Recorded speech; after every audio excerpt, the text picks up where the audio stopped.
each other a little bit.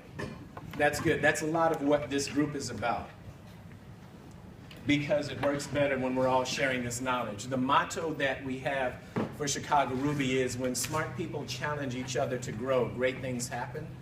And we can only challenge each other if we know each other a little bit, right? At least know each other's names. So thanks for coming out. As Bobby said, I'm going to speak with you tonight about Ruby and the Internet of Things. Actually, this topic is wider than just Ruby. I actually call it wrestling with the Internet of Things. We'll talk about some Ruby, but the Internet of Things touches multiple languages, multiple devices. Some of the examples will be in C. IoT also touches Python. You know, some of you are from different language backgrounds, Java across the board. And let's get to it.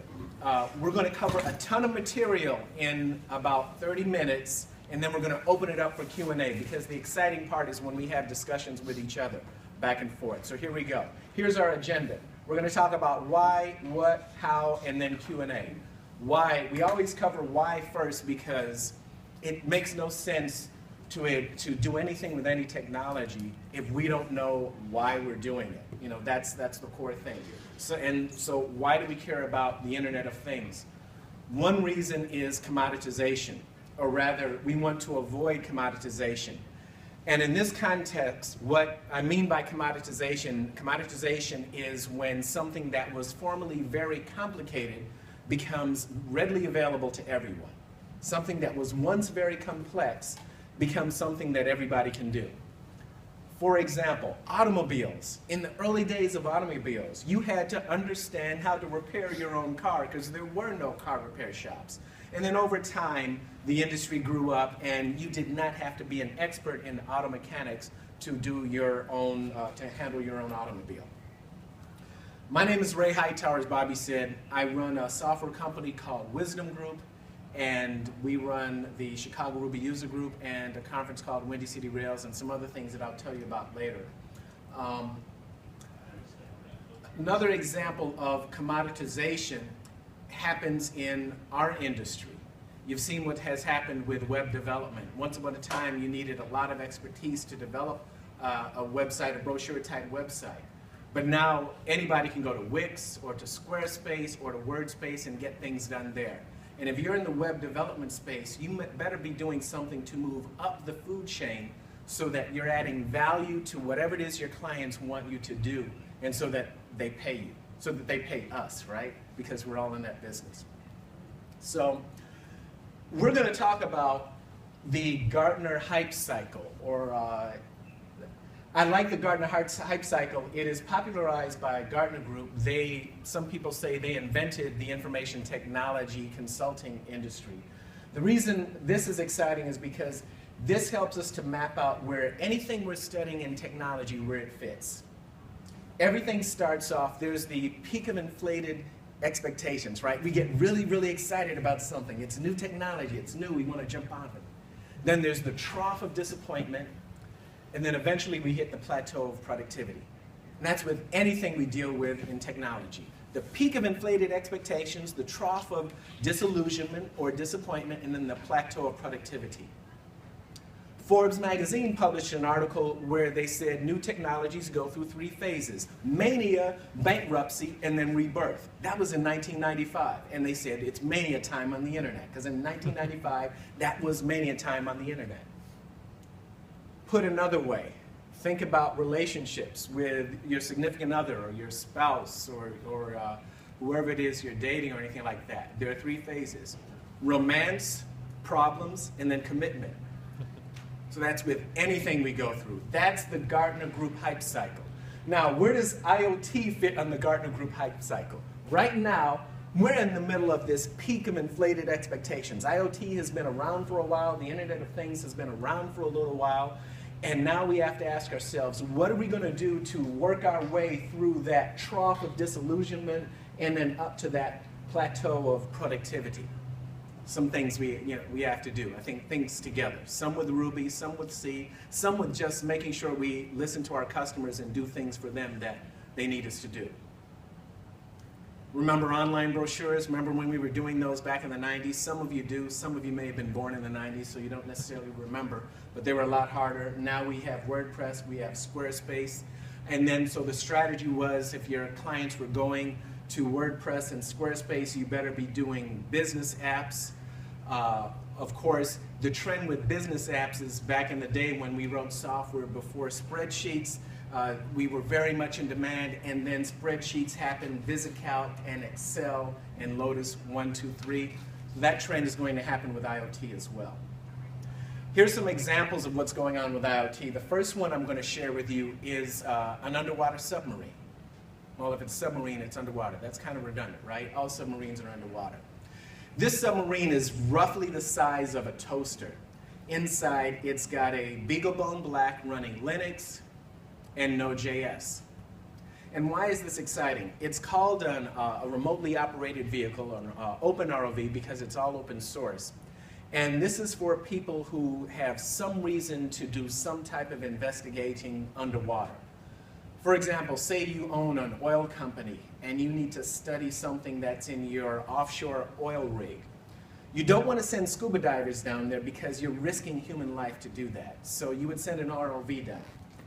Back in the old days, you'd send one of these big rigs. This is a huge ROV. These remotely operated vehicles are millions of dollars. And they're huge. I mean, to give you an idea of how large it is, right there in that lower, oh, okay, that was not the laser, that was back.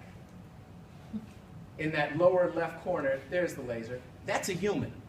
So this is a remotely operated vehicle that an oil company might use to investigate what's going on one of their offshore oil rigs. And those are millions of dollars. Well, some guys out in Berkeley, California said, you know, we don't want to spend millions of dollars for one of these or, you know, $20,000 for one of these. We want to create an ROV that can be had for under $1,000. That's open source, where you can find all the schematics for it on GitHub. That runs Linux, and that runs Node.js. So that's my open ROV in my workshop with all the mess in the background. This is a test. This is where I'm testing it out at Lake Michigan, giving it the thumbs up before dropping it in the water, and those are rocks at the bottom of Lake Michigan.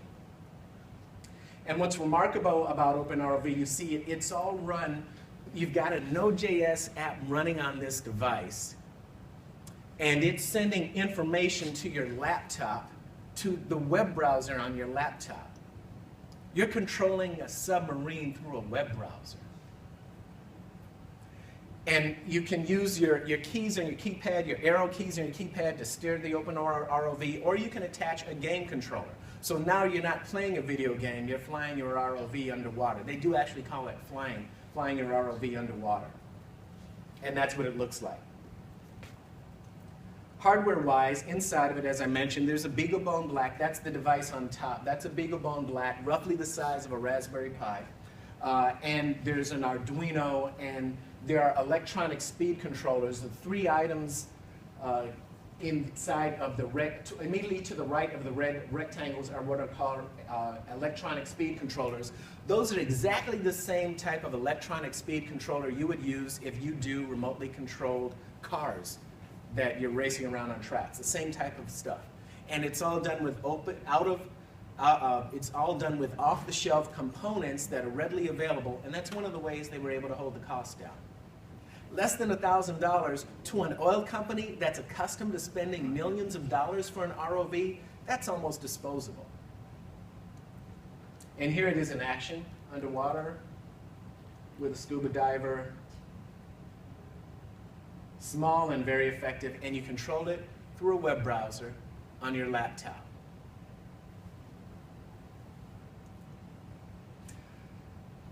It's open source. And when I was at the OpenROV company in Berkeley, California, I had a chance to meet several people who were involved in the manufacture, the manufacture of the device. Here in this photograph on the left is an electrical engineer, a veteran electrical engineer who had worked for companies like HP and Apple. On the right is a pilot of human-sized submersibles. I mean, she goes down 2,000 meters underwater, risking her life to do the oceanic research that she does. These two, at the point when I snapped this photograph, they were collaborating on the next user interface for OpenROV. And what's more exciting than any of that, because I know you want to jump up out of your seats based on all of that, neither of them are employees of the OpenROV company. Those are users. It's open source. When I'm standing in that factory, they mentioned, hey, you know, we're getting ready to do some tests on some new motors that we're considering for the next version of the OpenROV. And I said, well, I'll be respectful. I'll leave because the last thing I want to do is interfere with your intellectual property or see something secret that you're about to do. And they said, wait, Ray, you don't understand. It's open source. Come and watch the test. So if you're in their factory, you get to see the tests for the next generation devices that they're working on. That's exciting. Software-wise, as I mentioned, it runs Node.js, TCP/IP, Socket.io. I'll unpack that real quick for you. Because it runs TCP/IP and because you're controlling it through a web browser, you can, and this is almost a quote from the owner. I don't have the exact quote, but paraphrase from the owner. You can control an OpenROV in Barbados from a laptop in Singapore because it happens over the internet. It's all TCP/IP. It all gets routed through the routers of the internet. It runs Node.js, and Socket.io is a framework for designing real-time, bidirectional, event-based applications. So I'll unpack that. Real-time, it's happening right now. Bidirectional, it's happening in both directions. The information from the camera on the OpenROV is coming up into the browser so that you can see it. The information from your commands, left, right, forward, back, is going down from your laptop down to the OpenROV. So it's bidirectional. And event-based, I need to define what an event is. An event is anything that happens outside of your software that your software needs to respond to. Your software responds to something different on the video and it sends a different image up to your laptop, or it responds to a command from the keyboard and sends that command down to the OpenROV. There are multiple event loops, 3 event loops that are at work here.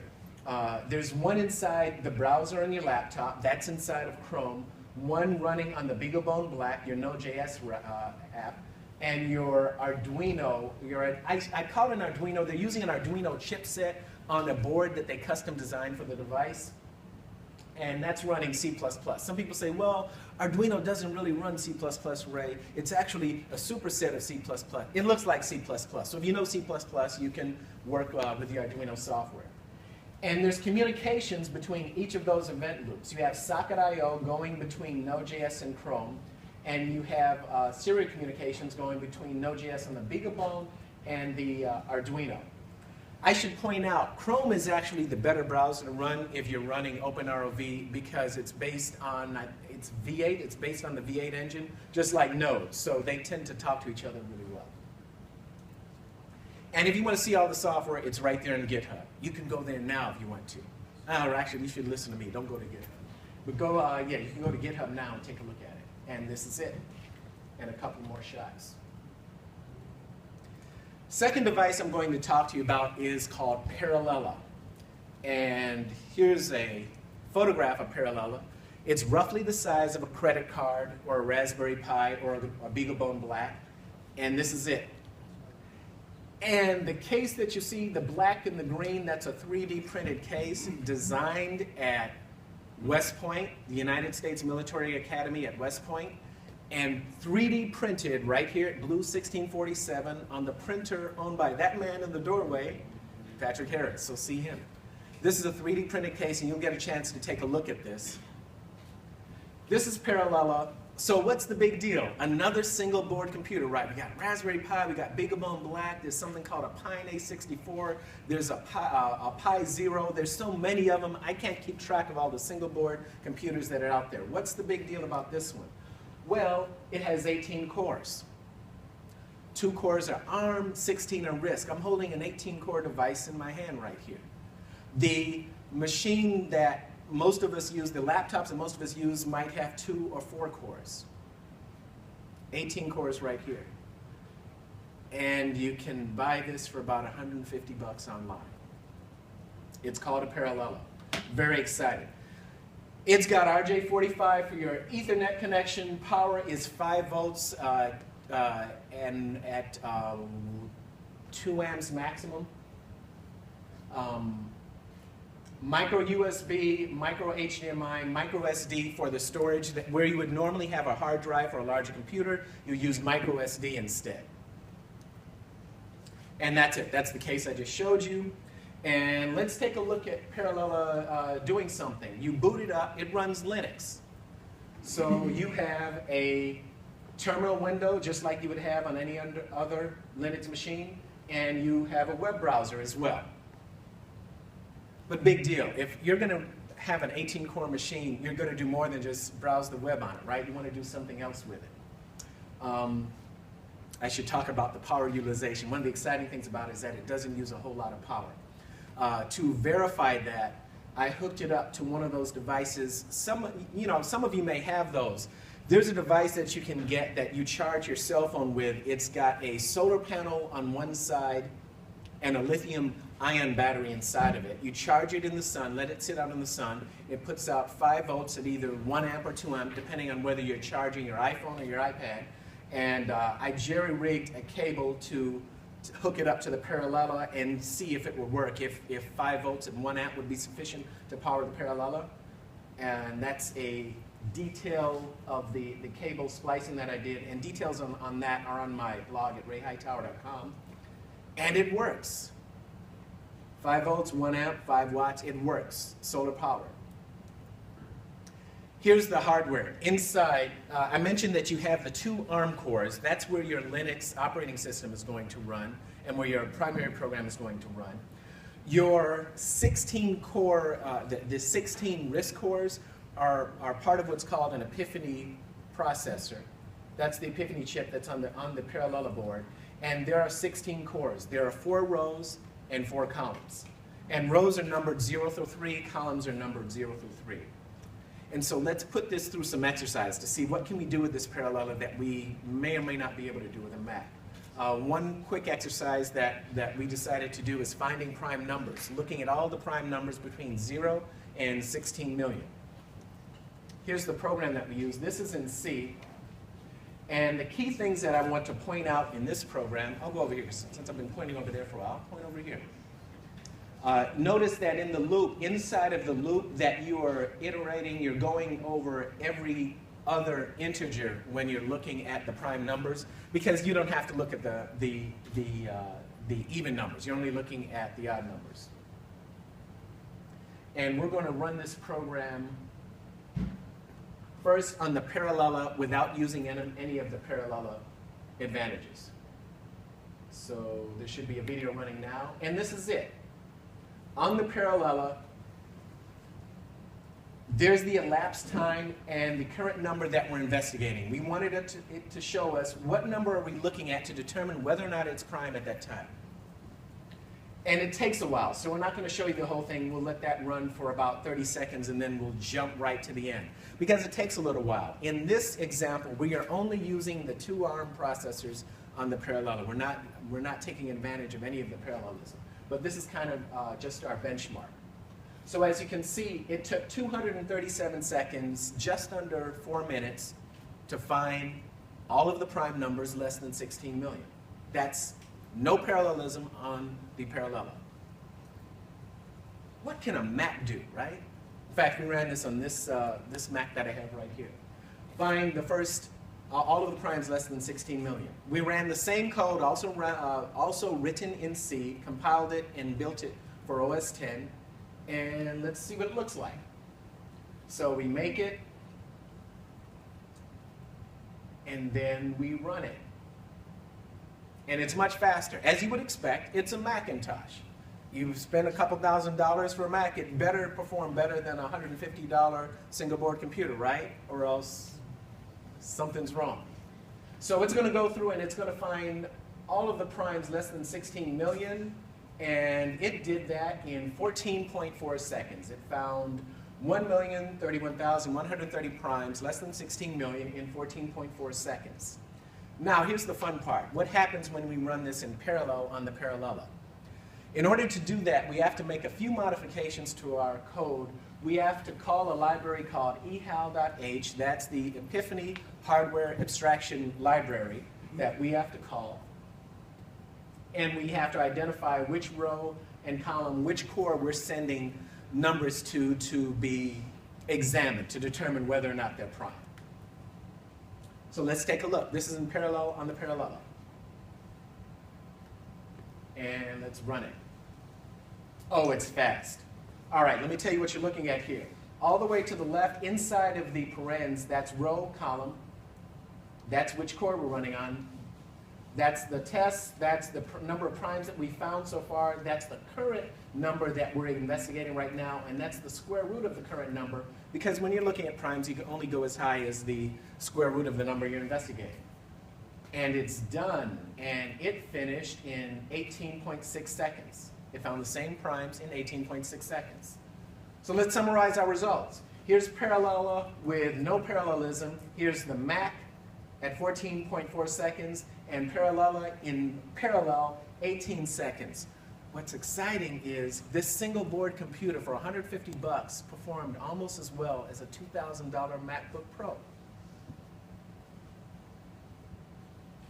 But you don't want to throw away your Macs yet, right? Because this is an example of what's called an embarrassingly parallel problem or an embarrassingly parallel program. Here's what's going on. Finding primes is the type of problem that you can divide up into bite-sized pieces very readily.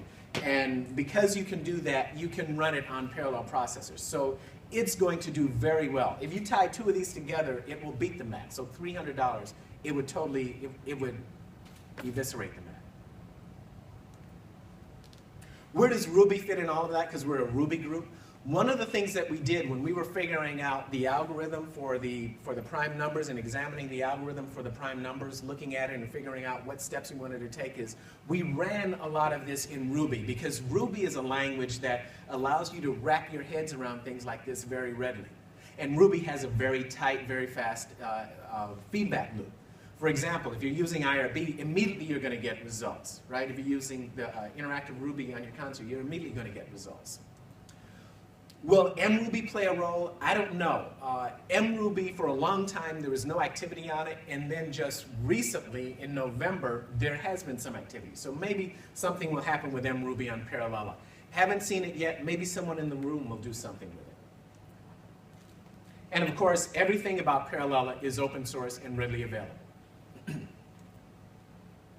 So you may ask yourself, there's a couple of single board computers that we've talked about so far. What else is coming down the pipe? Well, look, there's another device called the Pine A64. What's exciting about this, look at this Kickstarter. Their goal was $31,416. At this point, they had raised almost $500,000. And as of 2 days ago, they crossed $1 million in funding raised for this board. It's a quad-core board that actually costs less than the Parallella. It's a quad-core 64-bit, excuse me. I have not done a head-to-head test with it yet because it's a Kickstarter and it's not really available, but it's something that we want to compare. So it's another option. There's all this stuff going on with the Internet of Things and all of these devices that we can use to control our robotics and all of the things that we want to do with IoT. So how do we do this? What are some ways that we can take advantage of IoT? We talked about mainly lab stuff that we can do with devices, you know, fun stuff that we can look at, you know, things that geeks and hackers and people like us like to explore. But what are some ways that we can take advantage of this? And when I say take advantage, what are some ways that we can do this so that we can earn some revenue from it, make some money from it, build some companies around it? Forbes magazine, I refer to Forbes magazine a lot because I get a lot of value out of it. They said, and they observed in looking at the Forbes 400 that it's really the dull to normal companies that are making the most money out of this. You know, just the basic companies are doing the things that people need to have done.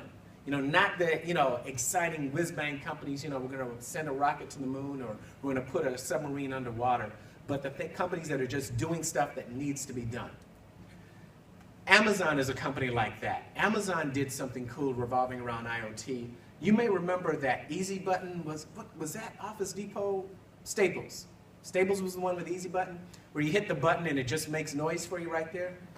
Amazon, they took that idea, tied it in with Wi-Fi, and they have what's called the Amazon Dash button. You run out of laundry detergent, you've stuck this to your washing machine, you run out of laundry detergent, you press that button. It talks over the Wi-Fi network to Amazon's fulfillment center, and you have laundry detergent at your door the next day, or however long it takes for Amazon to deliver it to you. Now, some of you are thinking, Ray, I have a 2-year-old at home. What happens if your 2-year-old who likes to press buttons gets to that Amazon Dash button? Well, they considered that, and it will send a confirmation to your phone if you wanted to. And I would advise you to, have a confirmation sent to your phone. What happens when it gets sent? Here's what goes on inside of an Amazon fulfillment center.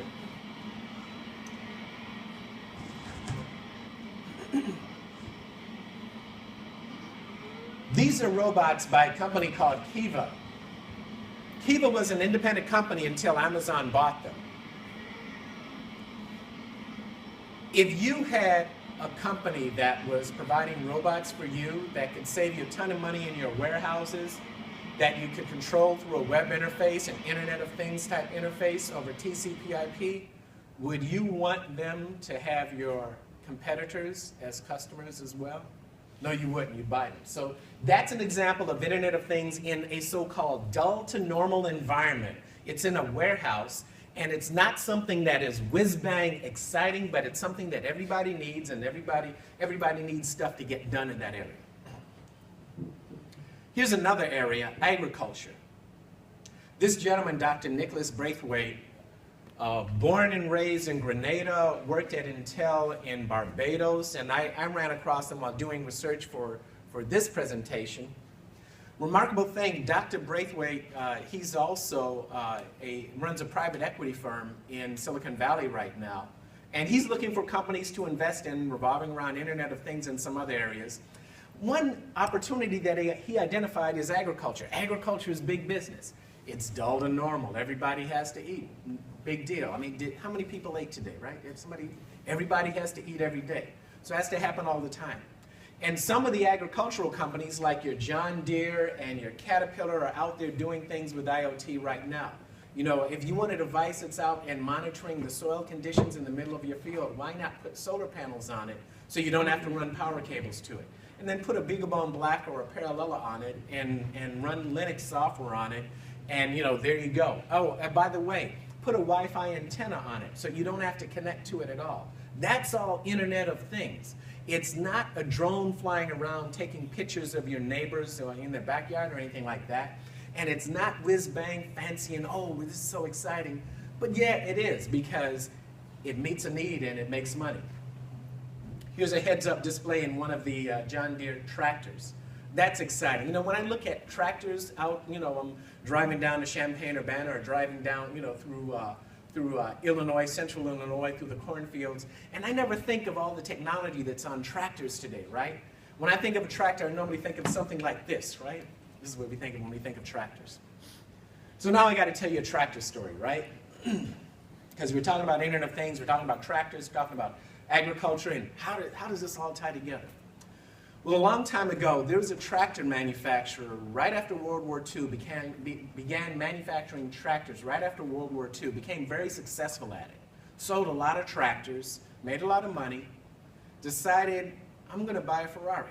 Why not? Successful tractor maker, go out, buy a Ferrari. And he was driving his Ferrari around, and it broke down. There was a problem with the clutch. He got out, looked under the hood, and then crawled underneath the car, looked around, and noticed that the clutch on his tractor, or the clutch on his Ferrari, was the same as the clutches that he used in the tractors that he made. So he's a, big-time CEO, so he calls up Mr. Ferrari. He calls up Enzo Ferrari and says, Mr. Ferrari, the clutch in your Ferrari sports car is the same as the clutch that I use in my tractors. You can do better than that. And while I have you on the phone, you could do better with the steering. I think you could do something different with the steering. You could improve the steering and the suspension system. I have some ideas and suggestions for you on the suspension system. And Mr. Ferrari listened to this for a little while. And Mr. Ferrari finally said, you know what, I'm Mr. Ferrari. You make tractors. Take your behind back to your tractor factory. You go make your tractors and let me make the sports cars. And so that tractor maker, he got a little bit upset by that, a little bit perturbed, and he decided, yeah, I'll go back to my tractor factory, but I think I can make a sports car better than Ferrari. And some people today say that his sports cars are better than Ferrari. That tractor maker's name is Lamborghini. And these are some of the cars that Lamborghini makes. And they also make tractors. They still make tractors. That's one cool, I would drive a tractor if all tractors looked like that, right? That's a cool tractor. And it's all tied in with Internet of Things because, again, you're monitoring the activity on the tractor. In some cases, you don't even need a human on the tractor. You're monitoring the activity, the position via GPS. All of the communication is happening via TCP/IP. It's dull to normal, but people always have to eat. So if you want to jump on this, where are some places where we can jump on this? Two places that I mentioned. I've mentioned this in early versions of this talk. Blue 1647, my goodness, there's all kinds of IoT stuff going on right here, right now. Talk to Patrick Harris. My goodness, take a look at his lab downstairs. Talk to Drew with his camera back there. It was over at Pumping Station 1. I didn't know you were going to be here today, so I mentioned, shout out to Drew, right? Talk to him afterwards.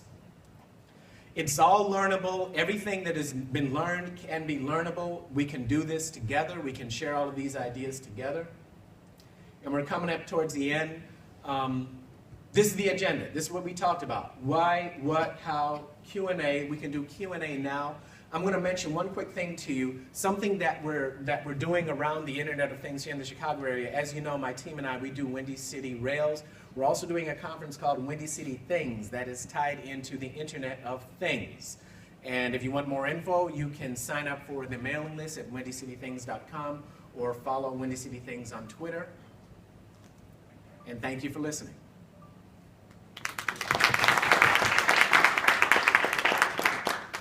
Are there any questions? Yes? Do you ever use a cellular Wi-Fi connection in order to connect to the internet? Oh yes, the question is, would you use a cellular connection for some of the things that we're doing with IoT? Absolutely. There are big benefits in using a cellular connection. The biggest benefit being almost everywhere in the US you can get a cellular connection. One of the best examples I can think of that's using cellular connections for their IoT work is Tesla. They're pushing updates out over the web. Updates for things like suspension systems. Used to be you'd have to take that back to the dealer and have someone get under your car and turn a wrench or something like that. But yes, definitely over cellular systems. Yes.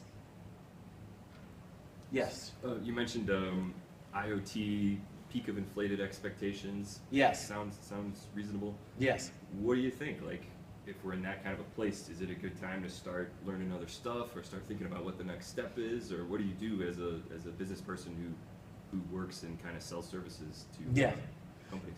If we're at the peak of inflated expectations, does it make sense to do something now, or do we want to wait until we go? Yeah, right? Right? As a business person, where do you go? If I'm at Great America on the roller coaster, the place where you're very close to almost getting some acceleration is right at the top, and then bam, right? So I think there's certainly an advantage to being here. You know, expectations are here, but the thing that's going to get us to do that, the thing that's going to get it, it's not going to happen on its own. It's not, the time will pass, but the activity and the movement through the curve won't happen on its own. The thing that's going to make us do this is people like us in this room coming up with ideas to make that happen.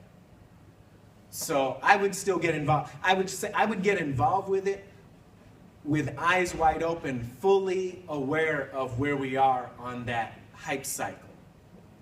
That's what we're doing within our company.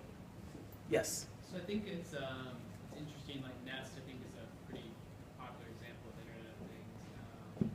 And there seem to be kind of like more and more individual devices that kind of hook up through your Wi-Fi, your phone.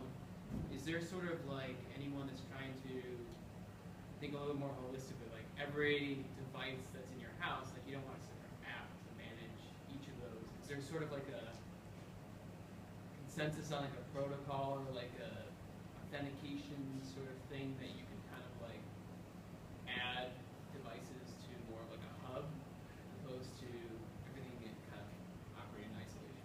Yeah, that's always a good question. Is there a standard protocol or standard language so that all these devices talking to each other so that they can talk to each other, right? You want some type of lingua franca for these IoT devices. Couple of advantages. Since it's happening all over TCP/IP, we have some of that. We're partway up the stack because we have TCP/IP. So the fact that it's internet is a big deal. The other part of that answers that there are companies like Apple. Apple calls their IoT system Apple at Home or something like that, or iHome or HomeKit. They have some name for it. If you go to apple.com, you can find the exact name of it.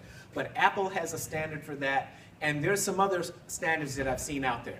I believe that it will consolidate, though. It has to, because somebody's going to be the big, hey, you want to talk to all of our devices, and then all the engineers are going to say, well, the best way for us to sell more devices is to make sure we can connect to the maximum number of devices. So that's what's going to happen. So yeah, I think that will happen.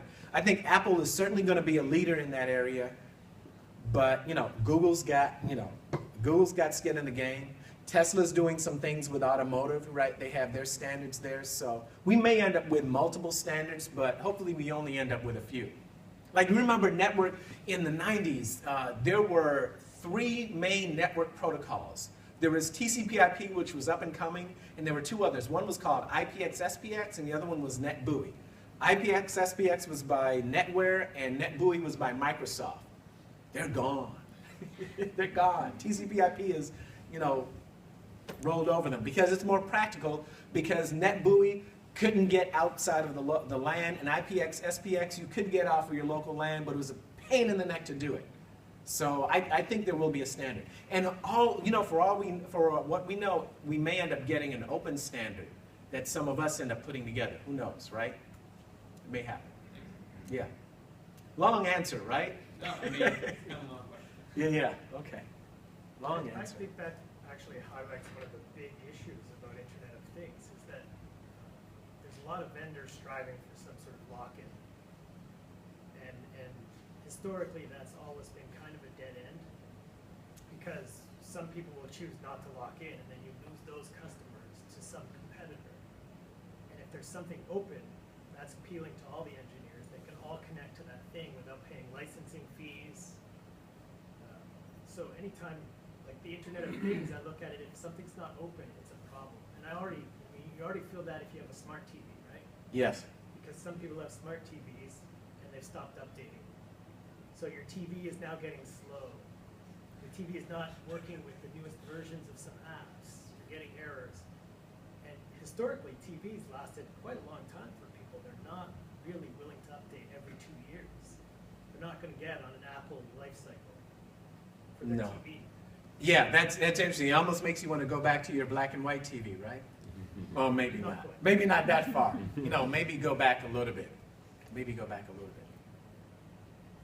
Yes. Hey, Drew. When you're talking about the Parallella, you mentioned something about Ruby, like mRuby or rRuby.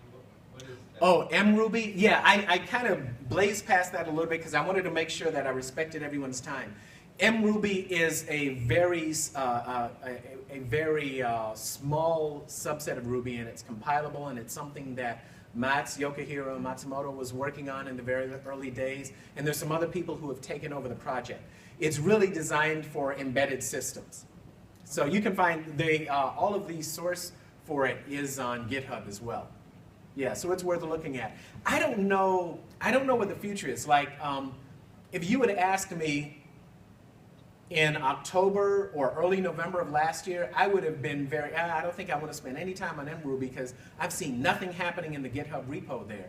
And I had also met someone who was formerly involved with mRuby who said, oh no, nothing's happening with mRuby. So I had all these data points telling me nothing's happening there. And then I remember it was November 18th at RubyConf last year in San Antonio, Texas, an announcement was made as, hey, we've just added some things to the repo revolving around mRuby, so take a look. So maybe something will happen to it, or happen with it, right? Or maybe it will happen with C, right? Because C is something that everybody learns when they go through their, if you go through a computer science curriculum, you go through, it's more of a standard language in this industry, so, yeah.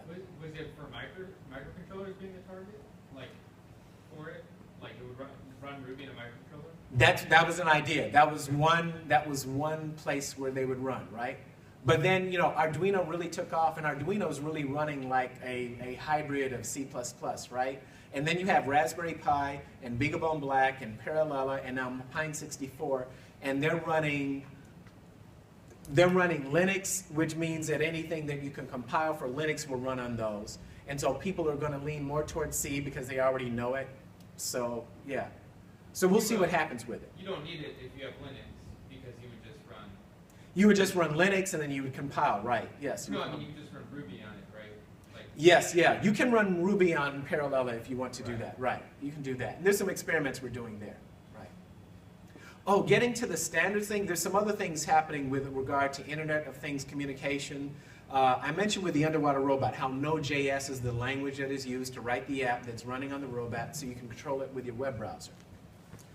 Using something called WebSockets, that you have bidirectional communication going on with WebSockets.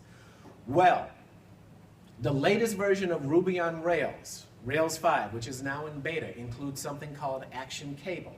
Action Cable is all about WebSockets. It's all about real-time, bidirectional, event-based communications. You see where this is going. All the Node people are saying, oh, come to Node, we're real-time, bidirectional, event-based. And now Rails has that now, or will have it as that comes out. And how well will it work? I don't know yet. It's still in beta, but it's worth playing with. If you're doing anything with Rails, I would take a look at Rails 5 and Action Cable in particular, because there's a future there, I think. Yes? Have some of these security concerns, how are those being addressed in the Internet of Things devices? Oh, security concerns? Yeah, oh boy. What happens with a lot of things, with a lot of people in the maker community, in our community, is that we think of security after we built something, right? Because you got to get it going first. You're not going to think of security up front because you don't even know if the idea is going to work. So security is almost an afterthought. But one thing I'll say is the big thing that I like about devices like BeagleBone Black, Raspberry Pi, Parallella, Pine 64, all of those single board computers. Did I say that too fast? I feel like I'm talking fast. The thing I like about all of those devices is that they run Linux. And if they run Linux, we understand the security model for Linux. For example, this device, this Parallella, you can SSH into it, and the default username is Linero, the default password is Linero, and that's no longer the password on my Parallella. I'll tell you that, right? You change it with, the Linux, same Linux command you would use to change passwords on any Linux machine, right? And you can set permissions that way with, chmod and all of that. So where security, it really depends on where the inventors are. Like, I saw a tweet this last week. Someone said in the 1990s, all of our VCRs blinked 12 o'clock, 12 o'clock, 12 o'clock, right? They all blinked 12 o'clock because nobody knew how to change the time. Now in the 2000s or the 2010s and 2016, all of our routers have a password admin. So there's your security.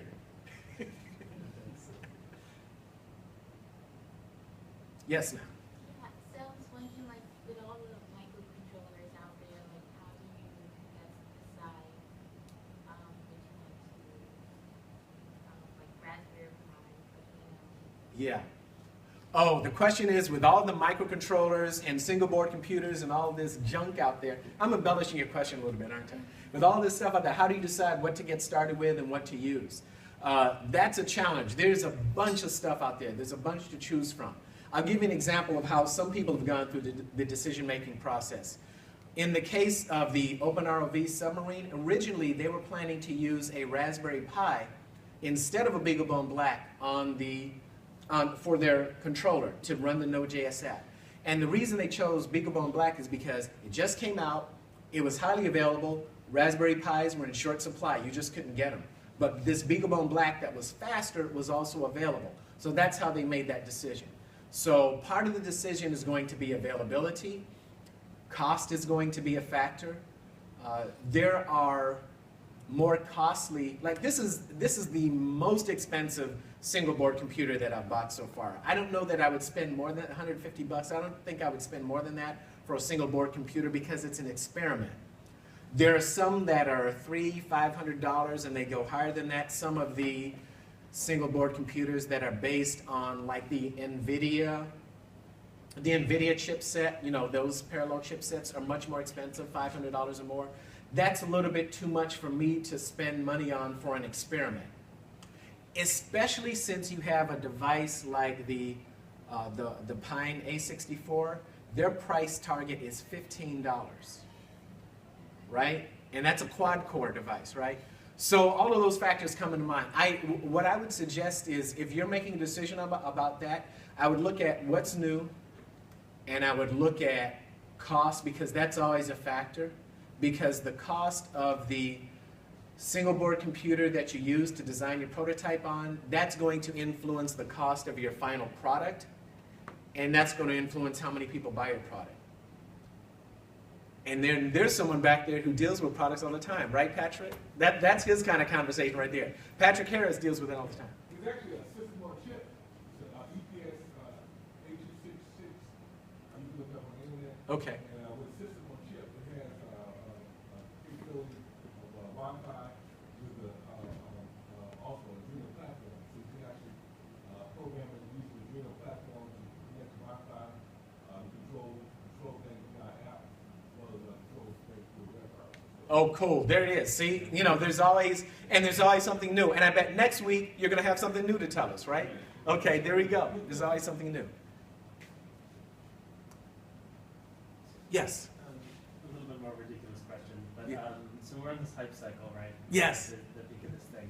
Is there anything that you see right now that you think we're going to be looking back and laughing at once we get to like what's the pets.com of IoT? Oh my goodness. What is the pets.com of IoT? Oh goodness. You're asking me to predict something and I'm being recorded, right? So if I'm wrong, I can't like deny it. I didn't say that. No, it wasn't me. What's the pets.com of IoT? I would bet it's going to be something that we want, that we think is kind of neat, but we don't really need. For example, I can tell you what it's not going to be something that's related to agriculture because we need to eat. It's not going to be something related to healthcare because we need that. I can't think of a specific product right now that I think would be the pets.com of IoT. Let me think about that. That's a good question. And I should be considering that in our business plan. But you know, the things that we're looking at are more of the things that people absolutely have to have, right? So hopefully we're avoiding it. But then if it's the pets.com, we won't really know until, right? So, yeah.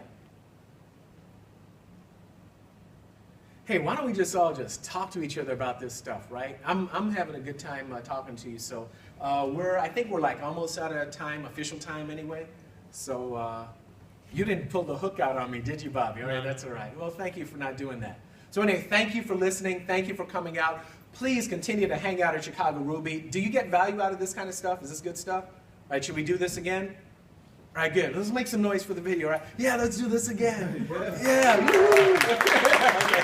All right. Thank you very much.